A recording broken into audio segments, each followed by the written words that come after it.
Alors, dans le cadre du présent balado, dans le cadre de la présente émission, je ne vais pas vous proposer une histoire du Québec. Il y en a d'excellentes et nul besoin ici de répéter simplement les grandes dates de l'histoire du Québec. Nous les connaissons et si nous ne les connaissons pas, nous pouvons toujours nous tourner vers ces excellents ouvrages. Mais ce que je vais chercher à faire aujourd'hui, pendant les prochaines minutes, c'est de vous proposer en fait une réflexion sur certains des grands mythes qui constituent l'identité québécoise.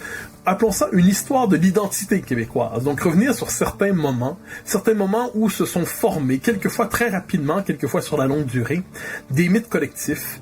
Revenir sur certains moments où nous avons pris des plis durables de notre identité. Revenir sur certains moments où l'identité québécoise est véritablement parvenue à prendre forme. Et à partir de là, nous savons, le propre d'une identité collective, c'est que différentes couches se sédimentent. Il y a une forme de noyau existentiel premier, différentes couches se sédimentent. Et selon les circonstances, certaines de ces couches se réactivent, d'autres sont en dormance, en dormition, comme dirait l'autre. Donc, l'identité collective n'est pas quelque chose de transparent, de quadrillable, de rationalisable intégralement. Ça relève de l'imaginaire, de l'inconscient collectif, de l'identité, donc. Eh bien, ce que je vais chercher à comprendre, certains des grands moments qui ont marqué la formation de l'identité québécoise.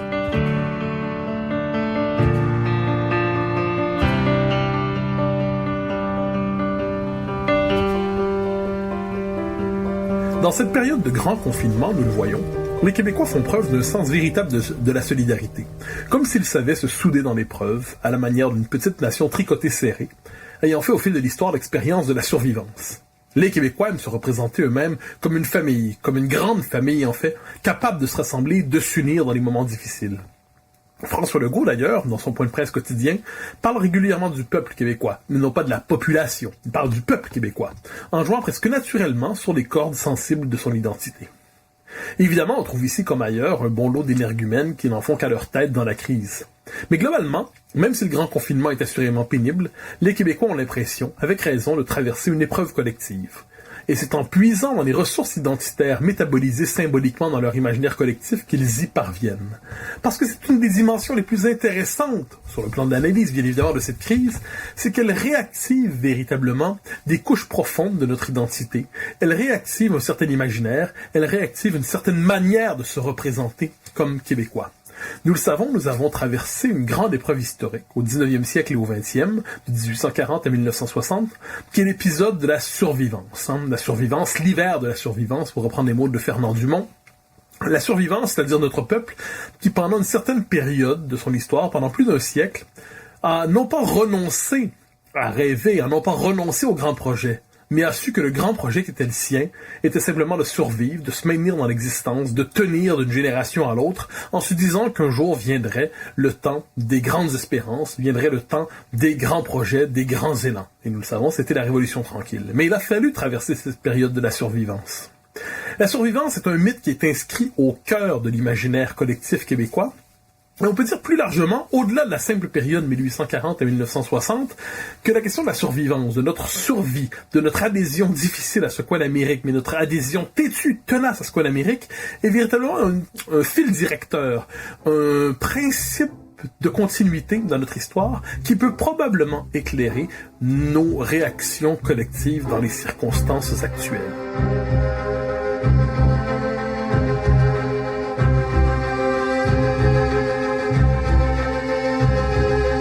Je prends la peine de le préciser, parler de l'identité des peuples, ça implique de reconnaître que les peuples ont une identité, que les peuples ont une culture, que les peuples ont un imaginaire collectif, un inconscient collectif.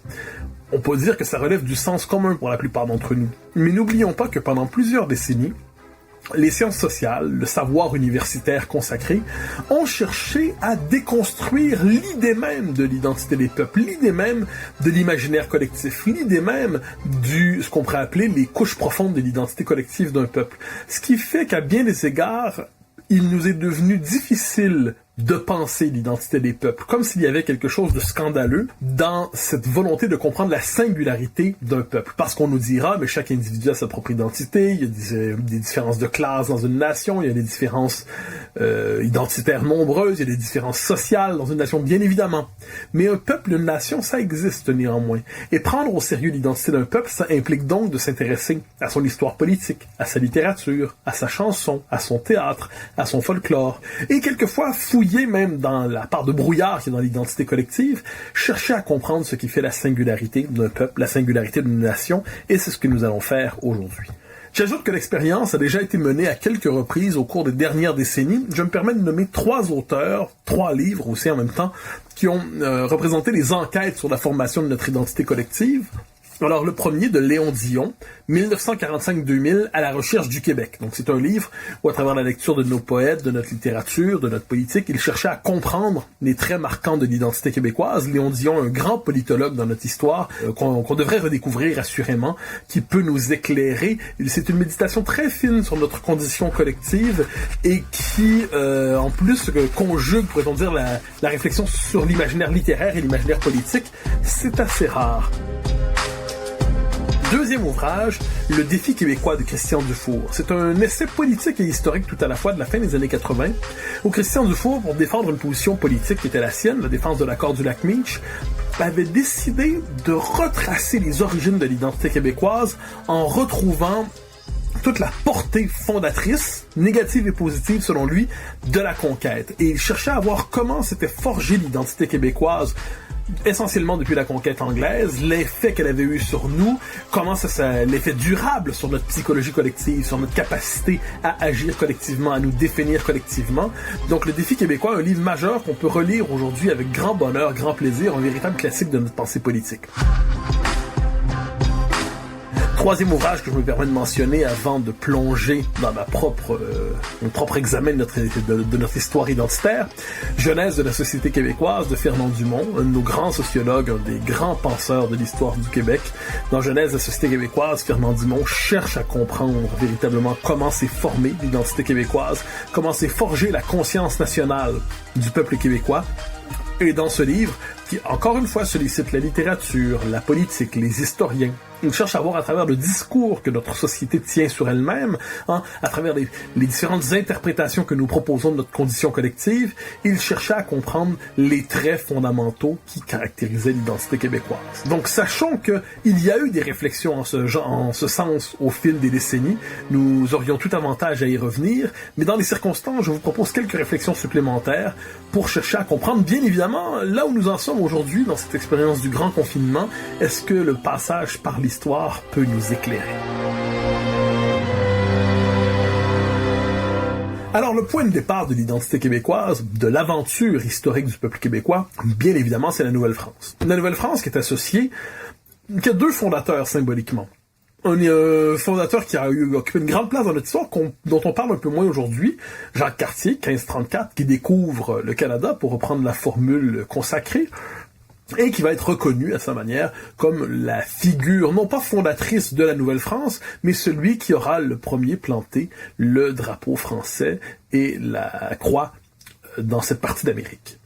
Mais la grande figure, celui vers qui on s'est beaucoup tourné ces dernières années, parce que c'est une authentique figure fondatrice, c'est Samuel de Champlain, dont on peut lire la remarquable biographie par David Hackett-Fischer, qui a cherché à voir la vision du monde de Champlain, qui fonde Québec en 1608, nous le savons. Champlain, au-delà de Québec, il fonde ce qui sera en fait un peuple, une nation. C'est une figure fondatrice, en quelque sorte, vers laquelle on peut se tourner pour chercher à comprendre le moment fondateur de notre existence collective. Alors, il faut bien comprendre le caractère absolument insensé, à certains égards, qui consistait à fonder ici un nouveau monde, comme on disait. Un nouveau monde, c'est-à-dire créer ici, non pas à partir de rien, la formule serait brutale, des populations étaient déjà présentes ici, mais créer dans la logique de l'expansion européenne, créer ici un nouveau pays dans des circonstances absolument inimaginables, d'une difficulté immense, des difficultés physiques, des difficultés immenses qui marquent véritablement les origines mêmes du pays, l'existence d'un peuple de langue et de culture française en Amérique est une expérience qui s'est toujours pensée sous le signe du défi le plus improbable, et du défi que nous avons pourtant surmonté parce que 4 siècles plus tard, nous sommes encore là. Alors, un défi parce que quand on fonde un monde comme ça, donc il faut tout labourer, dépierrer, fonder, imaginer, repérer. Il faut partir à la découverte de ce pays. Nous devons le nommer, en faire l'expérience, aller le découvrir, en vérifier l'étendue. Alors ça va être l'aventure des grands aventuriers, nous les connaissons, les grands aventuriers qui vont chercher, on sait qu'à l'époque, ils cherchent aussi un chemin vers la Chine, vers l'Orient, mais qui, à travers ça, vont véritablement baliser le continent, le repérer, le cartographier, faire tracer la mesure du continent, pour reprendre le titre d'un livre de Denis Vaugeois. Donc, c'est une aventure d'une découverte immense, mais improbable. Imaginons la difficulté que peut représenter la volonté de s'inscrire ici au XVIIe siècle. Il y a quelque chose là-dedans qui relève de l'inimaginable. Et il faut survivre à différentes figures de l'ennemi. Le premier ennemi, nommons-le, ennemi improbable, ennemi qui nous accompagne encore aujourd'hui, ennemi récurrent, ennemi cyclique, c'est l'hiver. C'est l'hiver, donc fonder un pays nouveau, fonder une colonie à l'époque, fonder un pays nouveau dans ce territoire au climat si inhospitalier, au climat si difficile, si rugueux, il y a quelque chose là-dedans qui relève de la folie collective. Et le rapport à l'hiver, nous le savons, de bons historiens, de bons anthropologues ont eu l'occasion de l'écrire, de le détailler. Notre rapport à l'hiver est vraiment constitutif de notre identité. Il est partout présent dans les chansons, il est partout présent dans la littérature, il est partout présent dans le vocabulaire même des Québécois, dans leur rapport aux saisons. Donc, comment survivre à l'hiver? Ça va être l'expérience de l'encabanement, à bien des égards. Le mot « s'encabaner » qui fait véritablement partie du lexique québécois. S'encabaner, donc c'est le confinement plusieurs mois par année, pour le dire avec le vocabulaire d'aujourd'hui.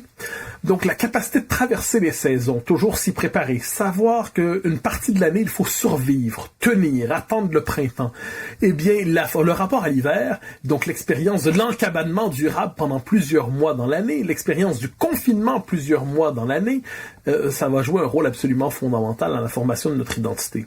Le rapport à l'Iroquois aussi. Alors nous le savons, le rapport avec les Amérindiens est un rapport tout à fait fascinant dans Nouvelle-France. Champlain, je l'ai mentionné tantôt, Champlain ne se présente pas ici avec la logique des anglo-saxons qui veulent tout simplement faire table rase et se délivrer de la présence amérindienne, établir ici une colonie nouvelle simplement à la manière d'une expansion du monde européen. Champlain tient compte de la présence des Amérindiens. Champlain veut s'entendre avec les Amérindiens, tend la main, et de ce point de vue, l'histoire de la Nouvelle-France n'est pas interchangeable avec l'histoire des autres puissances européennes qui s'installent en Amérique, dans l'expansion européenne. Il y a ici une volonté authentique de fonder des liens mutuels. Faut pas être anachronique ici, évidemment, donc ça va être des liens souvent difficiles, mais il y a une volonté de ne pas penser les rapports avec les Amérindiens sous le signe exclusif de la domination. Ce qui ne veut pas dire qu'il n'y aura pas des rapports conflictuels, donc avec l'Iroquois. Donc on est allié avec certaines nations, mais on est ennemi avec d'autres. Et le rapport avec l'Iroquois, donc c'est un rapport difficile, c'est un rapport qui va marquer, traumatiser la conscience collective et qui, d'une certaine manière, nous a rappelé que nous étions dans un environnement qui était aussi hostile. Et la troisième figure de l'ennemi, c'est évidemment l'anglais, qui ne nous a jamais abandonnés. La figure d'un Anglais, d'abord, c'est celui des colonies, des 13 colonies, des colonies rivales, des colonies de la Nouvelle-Angleterre, mais ça deviendra ensuite la figure du conquérant, ça deviendra ensuite la figure du dominant, ça deviendra la figure du maître, donc celui qui nous a dominés, conquis. Donc, on peut dire que j'évoque ces trois figures simplement pour une raison simple, c'est marquer l'immense difficulté liée à la création d'un nouveau monde en Amérique, de ce pari fou qu'était la Nouvelle-France.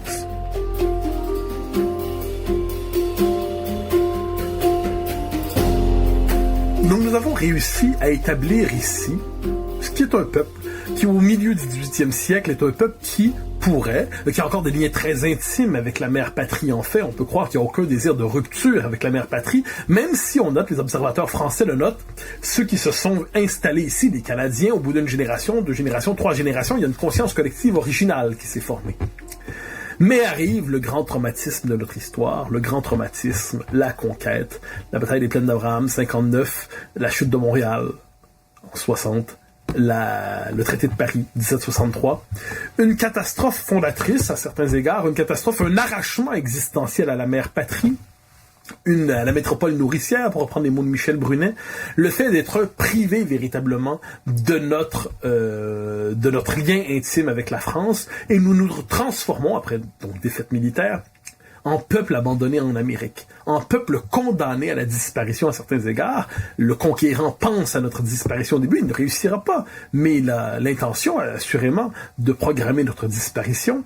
Donc un petit peuple qui, dès lors, est amené à une forme de traumatisme collectif immense, est amené à penser, même si on n'entre pas officiellement dans la période de la survivance, à penser dès maintenant dans la logique de la survie collective. Il est condamné, il est presque devient symboliquement étranger chez soi, soumis à un souverain étranger, condamné au déracinement spirituel et existentiel, et ce petit peuple, néanmoins, s'entête et survit.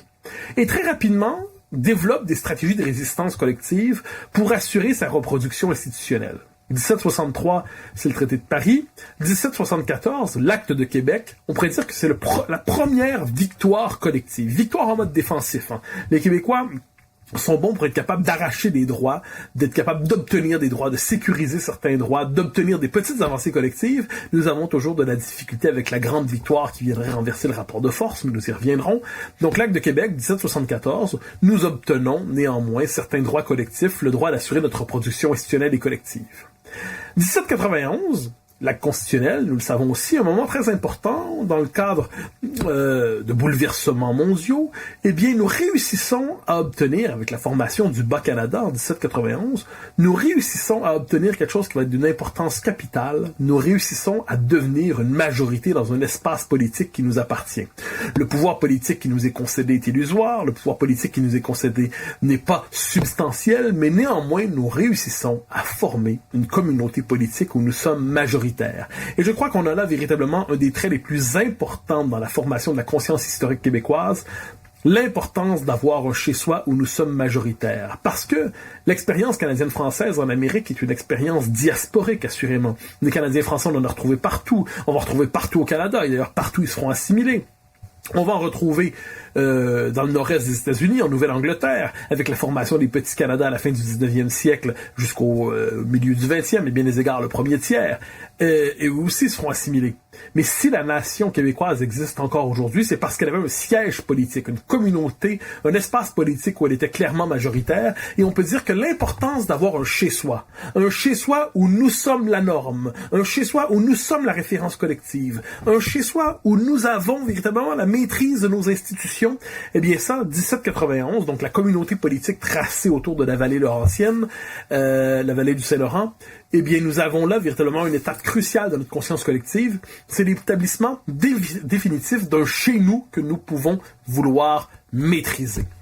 Et à partir de là, le pouvoir nous est concédé, mais c'est un pouvoir illusoire, c'est un pouvoir partiel, c'est un pouvoir incomplet, mais néanmoins l'aspiration naît de se gouverner soi-même, Alors je ne m'étends pas exagérément sur cette période qui est bien connue, mais à travers le mouvement des patriotes, à travers le Parti canadien, le Parti patriote, on va voir naître, et c'est conforme aussi aux aspirations qui sont présentes à l'époque, une aspiration à l'autodétermination collective, à l'autonomie collective, à l'indépendance collective, qui va nous conduire, évidemment, au moment des patriotes, à la révolution avortée de 37-38, aux rébellions de 37-38, qui vont être très clairement matées par le pouvoir anglais, le conquérant, qui nous rappelle qu'il est le maître dans les circonstances. Cette espèce de rébellion bancale et broche à foin, pour le dire à la québécoise, eh bien, va se faire écraser.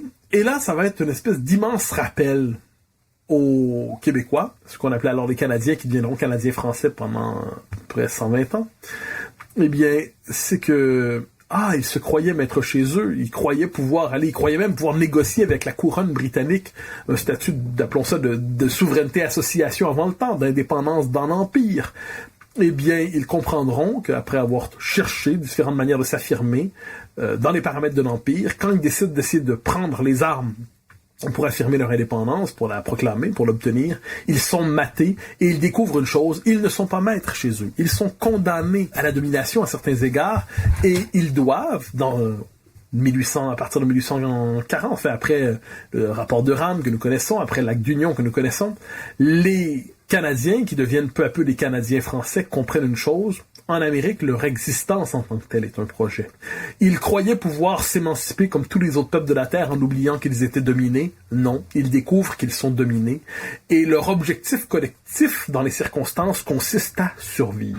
Pendant un temps, il ne s'agira plus, pour notre peuple, de se lancer dans de grands projets, ce qui ne veut pas dire qu'ils n'existeront pas dans les fonds de la conscience collective, mais collectivement, on se dit nous sommes fragilisés, c'est presque la deuxième conquête, pour reprendre une formule consacrée, eh bien, il nous faut survivre, il nous faut tenir. Et il y a un passage très important, très connu d'ailleurs, de l'histoire du Canada de François-Xavier Garneau, donc qui écrit l'histoire du Canada pour une raison particulière, c'est, on le sait, Durham nous dit, vous n'existez pas comme peuple sans histoire et sans littérature, devrait en fait s'angliciser pour être hissé dans les hiérarchies humaines, parce que l'essai eux-mêmes, il s'agit d'une tribu insignifiante. François-Xavier Garneau ne tolère pas cela. Il veut faire la preuve de notre existence. Comment? En racontant notre histoire. Il raconte de manière héroïque l'histoire de la Nouvelle-France, un passage, un moment de notre histoire où nous sommes dans l'héroïsme, dans l'épopée et non pas dans la déchéance. Mais il constate bien, au milieu du 19e siècle, notre situation collective très fragilisée. Et donc, je cite la conclusion de son Histoire du Canada, qui est absolument remarquable et qui définit bien la psychologie de la survivance. Je cite. Que les Canadiens soient fidèles à eux-mêmes, qu'ils soient sages et persévérants, qu'ils ne se laissent point séduire par le brillant des nouveautés sociales et politiques. Ils ne sont pas assez forts pour se donner carrière sur ce point. C'est au grand peuple de faire l'épreuve des nouvelles théories.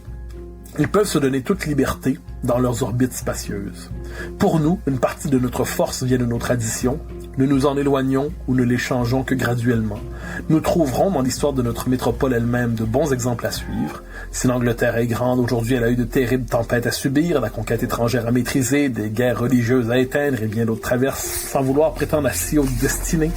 Notre sagesse et notre ferme union adouciront beaucoup nos difficultés et en excitant leur intérêt, rendront notre cause plus sainte aux yeux des nations. Autrement dit, avec le détour à la Grande-Bretagne pour marquer l'allégeance, eh bien, il y a cette idée que désormais, collectivement, notre tâche consiste à survivre.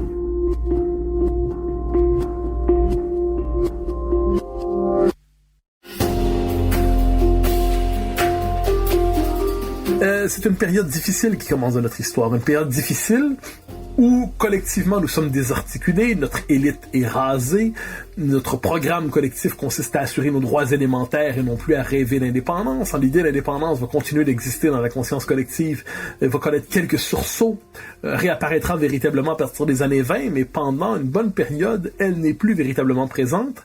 Et ce sera aussi d'ailleurs le moment de repli collectif comme jamais vers l'Église. L'Église qui a toujours été présente dans notre histoire, nous le savons.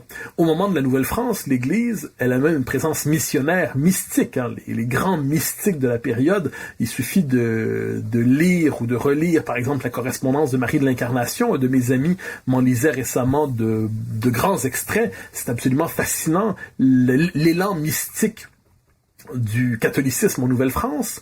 Après 1840, le catholicisme change de visage ici. Et on passe donc de la mystique à la politique véritablement, pour faire un clin d'œil à Peggy. L'Église devient l'institution autour de laquelle se rallier pour survivre. Et elle va d'ailleurs laisser une empreinte positive et négative dans la conscience collective. La survivance, donc, est indissociable du rôle de l'Église. Et on va entretenir un rapport trouble par rapport à l'Église. Longtemps, elle était considérée comme consubstantielle à la nation. C'était elle qui donnait son corps politique et spirituel à la nation. Après la Révolution tranquille, nous le savons, on va revisiter notre rapport à l'Église. On va la traiter comme un corps étranger qui vampirisait la nation et dont on devait se débarrasser. Je me permets simplement 2 commentaires par rapport à l'Église. D'un côté, il est vrai qu'elle nous a enfermés dans son univers de manière quelque peu étouffante, et sans aucun doute, elle a collaboré aussi avec l'occupant. Et l'Église a représenté dans notre histoire assurément une institution qui nous étouffait, qui bornait nos perspectives, qui nous coupait les exigences quelquefois les plus élémentaires de la modernité. C'est vrai, personne ne remet en question le fait que l'Église a joué ce rôle négatif. N'oublions pas qu'elle n'a pas eu qu'un rôle négatif. N'oublions pas qu'à travers l'Église catholique, nous participions au monde, à travers l'universalité romaine, à travers la philosophie, à travers la littérature. L'Église était notre porte d'ouverture vers le monde. C'était à travers elle qu'on se formait collectivement, c'est à travers elle qu'on se trouvait, qu'on exprimait notre spiritualité collective, qu'on avait des rites, qu'on avait des fêtes collectives. C'est à travers l'Église qu'on a forgé en partie notre identité. Et on peut dire, c'est à travers elle, je l'ai dit, qu'on avait accès à la littérature, à la philosophie, à tout un univers mental qui nous a marqués profondément. Donc évidemment, avec la Révolution tranquille, on a voulu s'en détacher, mais n'oublions pas que l'Église, à partir du milieu du 19e siècle, va être l'institution qui va nous permettre de tenir pendant longtemps. Elle va représenter véritablement le cadre à l'intérieur duquel la nation va s'instituer, à défaut d'avoir un plein État. Je ne m'attarde pas sur l'Église, sinon pour dire qu'il y a véritablement un rapport par rapport à notre identité collective. Elle va jouer un rôle très important, et encore aujourd'hui, on se questionne sur la place à lui réserver dans notre conscience collective. Que faire de ces années où nous étions catholiques? Est-ce qu'on peut simplement les renier? Probablement pas. Est-ce qu'on peut simplement les réhabiliter en passant du négatif au positif? Probablement pas. Mais développer un rapport plus nuancé par rapport à notre rapport à l'Église catholique dans notre histoire, c'est probablement quelque chose d'essentiel pour apaiser notre identité. Je me dirige vers la fin du 19e siècle. En fait, à partir de 1867, nous le savons, c'est la Confédération. Et pour les nationalistes québécois, normalement, la Confédération, il y avait deux manières de la lire. Il y a ceux qui disaient, bon, c'est une lecture qui apparaît à la fin du 19e siècle, c'est les deux nations, deux peuples fondateurs, c'est l'idée d'un pacte entre deux nations à travers lequel nous renversons, en fait, la conquête. Un rapport d'égalité est enfin créé entre les deux peuples fondateurs, le Canadien anglais et le Canadien français. Le problème de ce pacte, c'est que nous sommes les seuls à y avoir cru, presque même en avoir été au courant, disons ça comme ça. Nous y croyons, mais nous sommes seuls à y croire. C'est d'ailleurs un mythe qui va se désagréger dans la deuxième moitié du 20e siècle.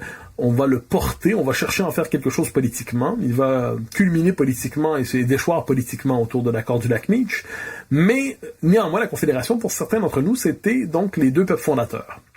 Pour d'autres, pour une école nationaliste version dont Maurice Séguin, école de Montréal, que Pierre Falardeau pouvait porter aussi dans la vie publique, la Confédération 1867, ce n'est rien d'autre finalement qu'un moment où on institutionnalise la conquête en la normalisant, en la maquillant dans un système fédéral. Donc, autrement dit, il n'y a absolument rien à marquer sinon la domination. J'aimerais proposer une réflexion en biais, en marge, une réflexion supplémentaire sur 1867. Ce n'est certainement pas l'indépendance, c'est le moins qu'on puisse dire. Mais après 1840, après l'acte d'union, qui nous avait fait perdre notre communauté politique où nous étions majoritaires, qui nous avait privés d'institutions politiques, qui programmait notre minorisation, eh bien après l'acte d'union, mais en 1867, près de 30 ans plus tard, nous retrouvons à travers le Québec un État incomplet, un État inachevé, un État partiel, mais un État néanmoins.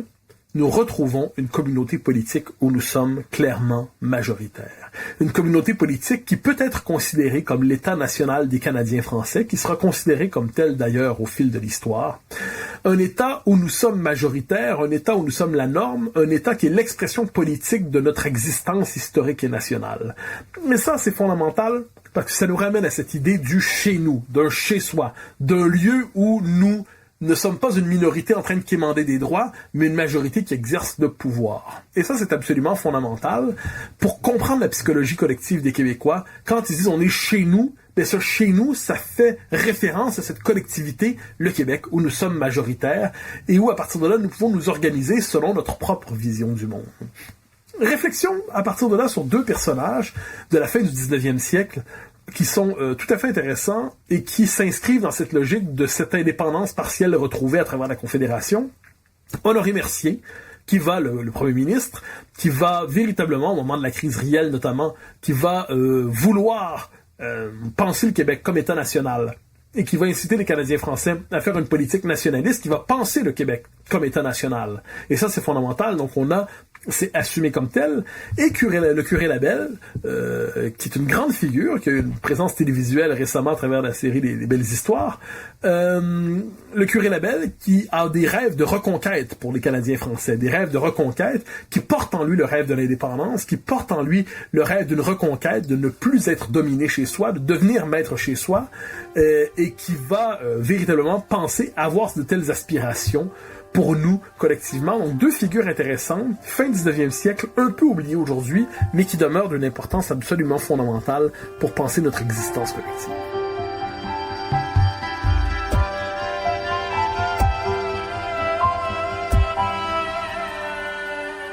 Je ne m'attends pas exagérément à la fin du 19e, début 20e. C'est une période de notre histoire qui mériterait de nombreuses études, qui est passionnante par ailleurs, mais c'est une période qui n'a pas été métabolisée dans la conscience historique. Elle ne nous revient pas spontanément à l'esprit quand on raconte notre histoire, et quand il est le temps de parler de l'identité québécoise, c'est une forme d'éclipse à certains égards. C'est l'époque du nationalisme canadien. On cherche à se faire croire que le Canada est notre pays, même si partout les minorités se font assimiler, même si partout les minorités francophones se font assimiler par le régime canadien. C'est une période dont on ne sait que faire exactement collectivement. Alors je nous transpose vers une autre période qui, elle, marque le début de la marche du Québec vers la Révolution tranquille, les années 20. Les années 20 où apparaît un personnage tout à fait intéressant, à qui on a fait une très mauvaise réputation depuis les années 90, qui ne mérite pas cette mauvaise réputation. Un des grands historiens, on pourrait dire un des grands intellectuels de notre histoire, Lionel Groulx. Alors, il ne s'agit pas ici de s'attarder sur Lionel Groulx, s'intéresser aux détails de sa pensée, mais j'aimerais simplement mentionner deux choses sur Lionel Groulx parce qu'il va avoir une profonde influence sur notre identité collective. Au début des années 20, à un moment où les Québécois font l'expérience du fait que le Canada est un pays étranger pour eux, ils le ressentent, à tout le moins ils commencent à en avoir l'intuition. Au moment où ils se recentrent véritablement sur le Québec comme État national, eh bien, Groulx, dans une enquête, dans une revue, l'Action française de Montréal, à laquelle il est associé, il va faire renaître intellectuellement une idée dont nous avions perdu la trace depuis longtemps. Et cette idée, c'est l'indépendance du Québec. Il faut savoir que le véritable programme, Maître chez nous, indépendance, nationalisation des ressources collectives, tout ça va s'élaborer dans les années 20, les années 30. Et Groulx est véritablement, de ce point de vue, un des pères fondateurs du Québec moderne. Cette figure qui n'était pas sans ombre d'ombre, cet homme qui n'était pas sans objet de reproche. Évidemment, personne ne veut en faire un saint. Mais nous avons ici quelqu'un qui, au début des années 20, fait réapparaître véritablement l'idée d'indépendance. Évidemment, nous le savons, 1960 marque une rupture remarquable dans notre histoire, une rupture émancipatrice, une rupture sous le signe de l'émancipation, une rupture sous le signe de la libération, c'est la Révolution tranquille. Alors, une période fascinante où plusieurs désirs se croisent, un désir de libération, dans ce sentiment que nous étions un peuple dominé, porteur d'eau, sieur de bois, locataire et chômeur en son propre pays, comme disait Félix Leclerc, un peuple dominé chez lui, et qui pour cela voulait devenir maître chez lui. Un peuple qui voulait véritablement s'affirmer et qui s'étonnera à certains égards de sa capacité à s'affirmer. On n'a qu'à penser à tout l'épisode de ce qu'on pourrait appeler le nationalisme hydroélectrique. C'est tout à fait fascinant parce que voilà un peuple que l'on disait incapable, prémoderne, pas fait pour les grandes tâches collectives, étranger aux capacités techniques et économiques de la modernité, et qui va accomplir véritablement une prise en main collective tout à fait remarquable à travers l'aventure hydroélectrique. Un peuple qui va affirmer son droit de vivre dans sa propre langue, le désir de libération, de ne plus être étranger chez soi, de ne plus être prolétarisé chez soi, de ne plus être une classe-nation, pour le dire avec les mots de Marcel Rioux, d'être véritablement la norme chez soi, et ça va culminé bien sûr dans le projet de la loi 101 en 1977, porté par Camille Lorrain. Un projet aussi d'indépendance. À tout le monde, enfin, le double projet de la refondation politique du Québec. Pour les uns, il s'agissait de trouver enfin un terrain d'entente légitime avec le Canada. De l'autre, il s'agissait de faire l'indépendance. Le rêve de l'indépendance qui est véritablement le rêve qui alimente notre inconscient collectif et qui remonte à la surface dans les années 60 et qui va véritablement jouer un rôle majeur, qui est le rêve qui va dynamiser notre vie collective. Et je ne m'attends pas exagérément sur la Révolution tranquille, tout simplement parce que j'arrive vers la fin de ce balado. Mais je tiens néanmoins à dire que c'est une période de notre histoire, elle a été l'objet de beaucoup de remises en question depuis quelques années, de beaucoup de critiques. On s'est dit, est-ce que finalement c'est pas une sorte de révolution avortée, de libération illusoire, une période qui ne mérite pas qu'on la célèbre autant? Et je ne suis pas d'accord. Je crois que la Révolution tranquille est ce moment d'émancipation collective, ce moment où les Québécois se sont fait la preuve eux-mêmes qu'ils étaient capables d'accomplir de grandes choses collectivement. Un des slogans, on est capable, porté par le RIN, nous dit bien cette idée qu'après avoir longtemps cru qu'ils étaient, parce qu'ils savaient, il y avait ça dans la conscience collective québécoise, ce sentiment d'incapacité, d'inachèvement, ce sentiment qu'on était pas fait pour de grandes choses finalement. La survivance, lorsqu'on survit, on ne fait que survivre, eh bien on en vient quelquefois à se convaincre qu'on est condamné à un petit destin, né pour un petit pain comme on le disait. Eh bien on s'est dit à partir de la Révolution tranquille qu'on ne serait plus jamais né pour un petit pain et que le Québec serait une société normale, au sens où ce serait une société comme les autres en Occident, mais pour devenir une société normale, il fallait que ce soit une société libérée, une société indépendante. Et de ce point de vue, on doit réfléchir longtemps à l'échec de ce projet qui était au cœur de la Révolution tranquille, qui est l'indépendance du Québec. L'échec de l'indépendance du Québec est venu déstructurer notre imaginaire collectif, notre identité collective. Tout le récit, par la chanson, par la littérature, par la pensée politique, par l'action politique, tout notre récit collectif, à partir des années 60, mais ça remontait aux années 20, je l'ai évoqué tantôt. Eh bien, tout ce récit collectif tournait autour de l'idée qu'un jour, nous parviendrons à enfin être maîtres chez nous, à devenir un État indépendant. L'indépendance, non pas vu simplement comme un choix politique, mais un choix existentiel, rédempteur, libérateur, qui allait transformer fondamentalement notre rapport au monde en nous délivrant des atavismes liés à la conquête. Eh bien, l'échec de l'indépendance, en 80, mais plus encore en 95, va profondément déstabiliser la conscience collective. Ça va déstabiliser la conscience collective parce que tout notre récit collectif était tissé autour de cette nécessaire indépendance. Je me permets de lire un passage d'Option Québec, de René Lévesque, qui est donc le livre fondateur du souverainisme moderne à certains égards. Quelques passages simplement pour montrer comment ce projet d'indépendance était vu par Lévesque comme le point d'aboutissement de notre histoire. Donc, quelques passages. C'est le chapitre 1 d'Option Québec, Nous autres. Nous sommes des Québécois. Ce que cela veut dire d'abord et avant tout, et au besoin exclusivement, c'est que nous sommes attachés à ce seul coin du monde où nous puissions être pleinement nous-mêmes. Ce Québec, qui nous le sentons bien, est le seul endroit où il nous soit possible d'être vraiment chez nous. Commentaire de ce passage, cette idée du chez-soi que j'évoquais tantôt, cette idée d'un lieu où nous sommes maîtres chez nous, c'est présent chez Lévesque, il le dit clairement comme tel, le livre commence ainsi, il nous faut un chez nous, il nous faut un chez-soi, une maison où nous sommes la norme. Je poursuis. Être nous-mêmes, c'est essentiellement de maintenir et de développer une personnalité qui dure depuis 3 siècles et demi. Donc la conservation de soi. René Lévesque nous le dit, on a un noyau existentiel qu'on doit préserver. Je poursuis. Au cœur de cette personnalité collective se trouve le fait que nous parlons français. Tout le reste est accroché à cet élément essentiel, en découle ou nous y ramène infailliblement. Dans notre histoire, l'Amérique a d'abord eu un visage français, celui que fugitivement mais glorieusement lui ont donné Champlain, Joliet, La Salle, La Vérendrye. Les premières leçons de progrès et de persévérance nous y sont fournies par Maisonneuve, Jeanne Mance, Jean Talon. Celles d'audace ou d'héroïsme par Lambert Closse, Brébeuf, Frontenac, d'Iberville. On voit l'importance de la Nouvelle-France, ce moment héroïque et fondateur dans la pensée politique de René Lévesque. Puis vint la conquête. Nous fûmes des vaincus qui s'acharnaient à survivre petitement sur un continent devenu anglo-saxon. Alors là, je passe sur quelques passages, mais je poursuis.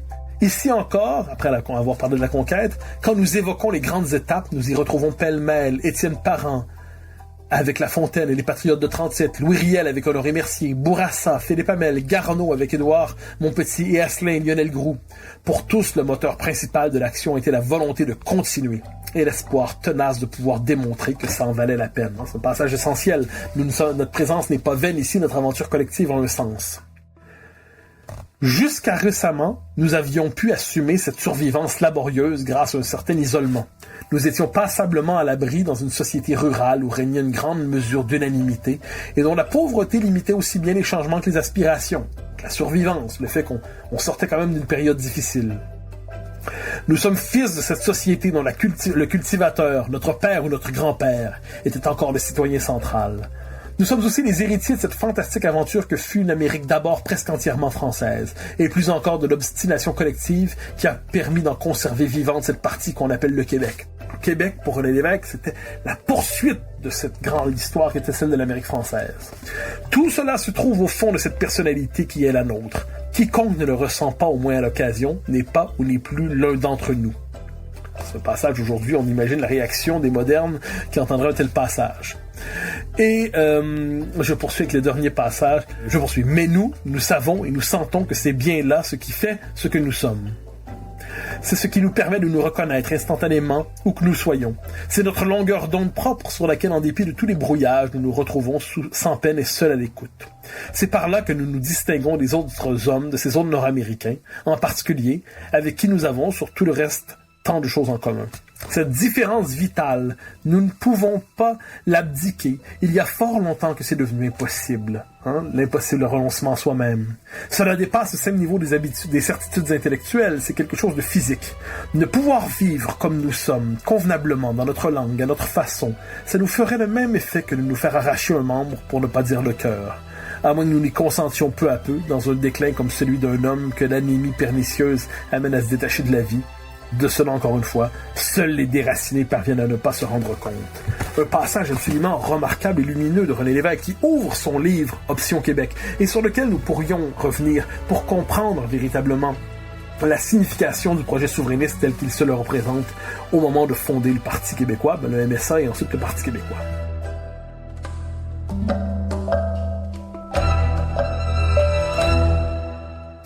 Alors, je l'ai dit, je parlais de tout cela pour parler de l'importance de la question de l'indépendance.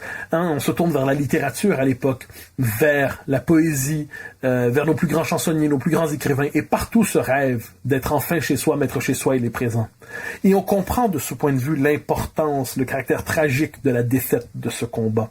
Le caractère tragique parce que ce n'était pas simplement un projet politique qui était défait, mais l'impulsion vitale d'un peuple qui était annihilé, qui était nié, qui se retournait contre lui, au point même où tous les efforts de refondation politique associés au combat national vont se retourner contre lui, qui vont condamner le peuple québécois à devenir une forme de peuple paria dans une fédération multiculturaliste refondée en 1982 sur le mythe trudeauiste d'un Canada se délivrant pour toute de sa fondation. Les Québécois, de ce point de vue, étaient une forme de résidu réactionnaire à balayer du terrain de l'histoire pour qu'advienne enfin une société plurielle. Mais l'échec de l'indépendance, l'échec terrible de l'indépendance, c'est l'échec de toute une mythologie collective qui était enracinée dans notre histoire. Et on comprend pourquoi, de ce point de vue, après 1995, qui est véritablement le grand échec national de ce point de vue, eh bien, il y a une forme de déroute de la conscience collective, au point où les Québécois ne savaient plus dire « nous ». Les Québécois ne savaient plus se reconnaître collectivement. Les Québécois ne savaient plus s'affirmer. Les Québécois doutaient de leur légitimité. Les Québécois se demandaient « mais est-ce que nous sommes en droit de continuer? Est-ce que nous passons tous les tests attendus de la modernité et de la démocratie? Est-ce que nous sommes en droit de poursuivre cette histoire ou fondamentalement, est-ce que le simple fait de dire « nous » ne relève pas du suprémacisme ethnique? Surtout que l'époque était à l'antinationalisme le plus primaire. Est-ce que le simple fait de nous affirmer collectivement, c'est pas coupable d'une manière ou de l'autre? Je ne reviens pas dans le détail de cette histoire, parce que ça prendrait beaucoup trop de temps, mais j'aimerais dire que pendant une vingtaine d'années au moins, les Québécois ont vécu une forme de déroute collective. Ils ne parvenaient plus à trouver leur repère collectivement. Ils ne parvenaient plus à trouver des repères pour se définir comme peuple et comme nation, comme si leur histoire, privée de son débouché naturel, ne faisait plus sens, comme on dit, comme si leur histoire devenait inintelligible. Et de ce point de vue, ça nous ramène aux années présentes. Dans la vie intellectuelle, ces dernières années, on l'a vu réapparaître, soit dit en passant, le thème de la survivance. On l'a vu réapparaître cette idée que, on vient d'échouer, un peu comme en 37-38 finalement. On vient d'échouer le grand projet qui était le nôtre. Ça nous a pris du temps à le comprendre, ne serait-ce qu'à cause du résultat presque égal au référendum de 1995. Mais on a été, peu à peu ces dernières années, on retrouvait le thème de la survivance. On le retrouvait en pensée politique, surtout, là où les débats se tiennent explicitement sur l'avenir du Québec. Et peu à peu, on a vu passer, on est passé d'ailleurs d'un nationalisme à un autre, un nationalisme souverainiste, un nationalisme porté sur l'indépendance. On s'est déplacé vers un nationalisme autonomiste de plus en plus. Le parcours politique de François Legault incarne bien cela, d'ailleurs, une forme de repli stratégique sur l'essentiel à défaut d'atteindre l'idéal. Et l'importance de la fameuse question identitaire ces dernières années. Elle a marqué une volonté, non pas comme le disent certains antinationalistes militants, d'exclure qui que ce soit, une volonté de persécuter les minorités, non. À travers la question identitaire et le débat sur la laïcité, mais plus largement la question identitaire, c'était pour les Québécois la possibilité de réapprendre à dire nous, de réaffirmer cette idée que le Québec est leur État-nation, un État-nation enclavé dans une fédération hostile assurément, mais de réaffirmer que le Québec était leur pays, leur État-nation, là où ils peuvent agir collectivement, là où ils peuvent affirmer leur présence dans le monde. Et on peut dire que les dernières années, tout le débat autour de l'identité, on sentait une forme de vent de fierté retrouvée autour de ça. Ce n'était pas un sentiment de persécution vengeur, loin de là. C'était la possibilité pour les Québécois d'affirmer qui ils étaient collectivement, de retrouver le droit de dire nous, de retrouver le droit de dire qu'on a un chez nous, de retrouver le droit de dire maître chez nous. Et de ce point de vue, les dernières années ont été celles d'une forme de début de fierté retrouvée.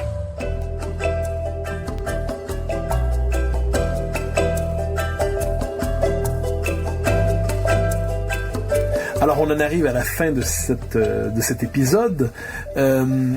dans ce moment très particulier que nous traversons aujourd'hui, un moment où les défis ne sont plus les mêmes. C'est presque un retour à l'origine. Nous devions fonder un pays dans un climat insensé où l'environnement était contre nous, où nous devions nous encabaner pour traverser les hivers les plus difficiles.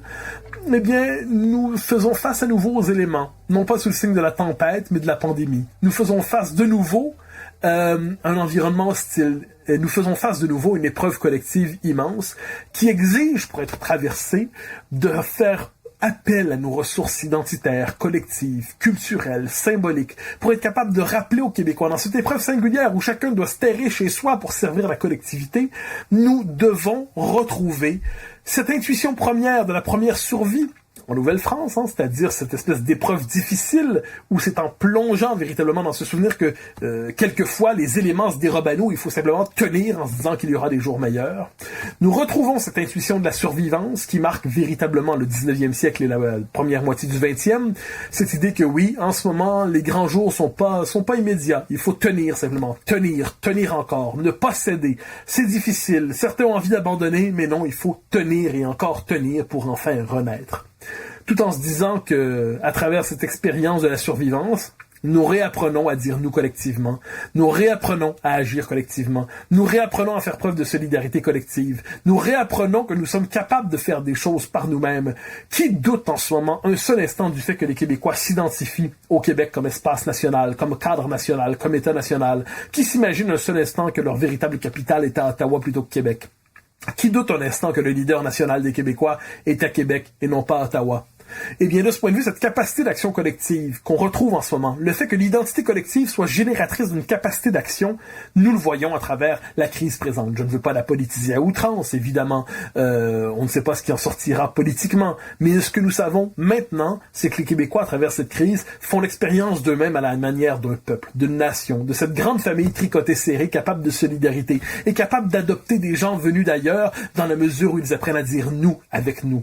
C'est une aventure collective qui est tout à fait passionnante, une aventure collective qui a connu de grands moments, qui a connu des moments de désespoir, qui a connu des moments de doute, des moments d'ennui aussi, collectivement, des générations qui ont connu des sorts difficiles, mais une aventure qui se poursuit, qui mérite de se poursuivre, et qui en ce moment, à travers cette épreuve particulière, que tous les peuples du monde traversent à leur manière, à travers cette épreuve, nous nous rappelons que nous sommes collectivement capables d'exprimer ce sentiment d'identité collective, de fierté collective, en se disant non seulement que chez nous on va tenir, qu'on va y arriver, qu'on est capable et qu'on va y parvenir. Je vous remercie, c'était Mathieu Bock-Côté pour l'émission Les idées mènent le monde. Au grand plaisir de vous retrouver la semaine prochaine.